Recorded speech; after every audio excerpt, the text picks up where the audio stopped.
Hey gameological, it's John Tatey here with another review check-in. This time it's Ellie Gibson all the way from London talking to us about The Last of Us.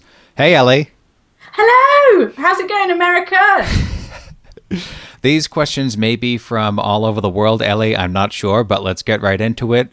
Into the Night Sky asks our first question. What a romantic username, by the way. That's lovely. Well done, you. Yeah, Into the Night Sky asks, does the player have any hand in shaping the relationship between the two characters? No is the short answer. Next question. No, no, not really. I think, and one of the things I mentioned in my review is there is no sort of silly business about what you do determines how the relationship plays out and what happens and all this. And it's kind of, what happens in the game happens in the game, which I'm okay with in the same way as when I watch a film or a TV show. I'm all right with not being able to control what happens to the characters, as long as what happens to the characters is interesting. Right. And in this game it is. So, yeah, if that's what you're looking for, I'm afraid you'll be disappointed. But, cheer up, because it's a good game. Okay.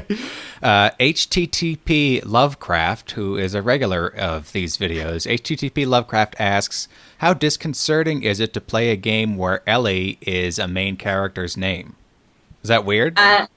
Well, it is weird and it isn't. I mean, I just assumed the developers, knew of me and my work and had based the character of Ellie on me and my life. So I was pretty much able to just get straight into it and realise it was kind of about exactly what would happen to me and how I would behave if I lived in America and it was ravaged by a virus. So it was a good likeness then. Oh, excellent. Yeah, also I do look about 14, as you can see. So really, it wasn't a huge leap for me. What were you like when you were 14? Were you anything like the character? No. I was in my bedroom lighting incense, reading Sylvia Plath, and playing New Zealand Story on the Amstrad CPC 464. Oh my God. Wow, what an image. Okay, yeah. So a little bit off, but I never find that weird myself when guys are named, but my name's John, so you get, it's the most common name. So yeah, you must get weirded out when people on American cop shows, though, are talking about, hookers and Johns, though. Is that not weird? That's a little weird. That I find that, because that's a kind of uncommon lingo, but still common enough that you hear it. I do find that weird. And my father, who's also named John, hates it when people refer to the toilet as a John. Which, fair enough. But we have business to attend to. Citric asks, does The Last of Us do any Uncharted-style wave after wave of men shooting gallery sections? From the question, I'm guessing that Citric does not like this kind of... There are definitely bits, especially towards the end, where you have to kill everybody in the room to get out of the room. And that's a bit disappointing. But also throughout the game, there are lots of sections where, yes, there are lots of enemies, but you can sneak past them and you can sort of avoid them and use stealth and stuff like that, which is quite refreshing. So, but yeah, there are definitely some sections where, you're fighting a big old baddie and there are hordes of, littler baddies and you have to kill all the baddies and all that. But I would say the game's redeeming qualities sort of offset that. And yeah, don't worry. Yeah. It's all right. It's all right. You don't have to. We know you like it. But how do you distinguish between the sections? Does the game indicate which sections are you've got to kill everybody and which sections are you can sneak past? No, you kind of have to work it out. There was one particular section, for example, where I spent ages trying to kill all these people and trying to do a bit of stealth and then melee and then sort of all this rubbish. And then I just thought, well, what if I just was really quiet? And I tried that and it worked. Oh. So it lets you figure it out for yourself. I kind of like that. Yeah. Orange Lazarus asks, will this hold any appeal to people who get stressed out with survival and stealth gameplay?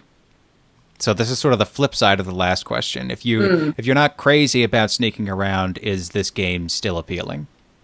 Yes, none of the stealth, in my experience, is obligatory. Okay. So if you have a pretty awesome sort of array of weapons and stuff, and if you want to just go around shooting everything in the face, that's definitely an option.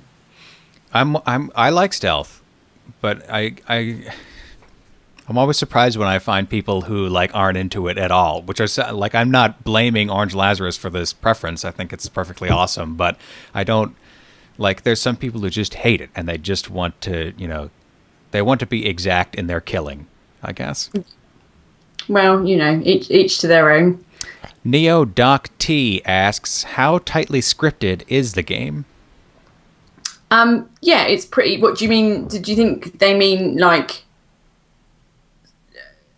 in terms of the quality of the script, or well, I don't think that's what they mean. I think they mean how restricted is the scripting, but let's answer both questions. Let's double up on this one. So how tightly does it hold you to a script, and how much are you guided, I guess, is the I see, like as you play through the game. Yeah.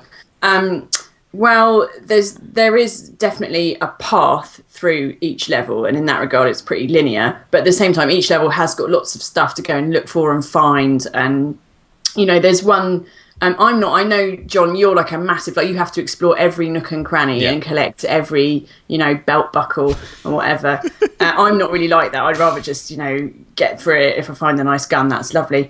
But in this game, I did go off track a bit, and I did enjoy exploring stuff, because you're rewarded for that, not just with extra health and extra ammo, but with learning more about the characters or entire characters you never meet. I remember I did go off the beaten track on one particular level, and I learned about this whole set of characters that I've never seen and would not have known about otherwise. And one of the images and one of the things I found out is one of the things that's really one of the most sort of horrible and sad things I remember from the game, and that's really stuck in my mind.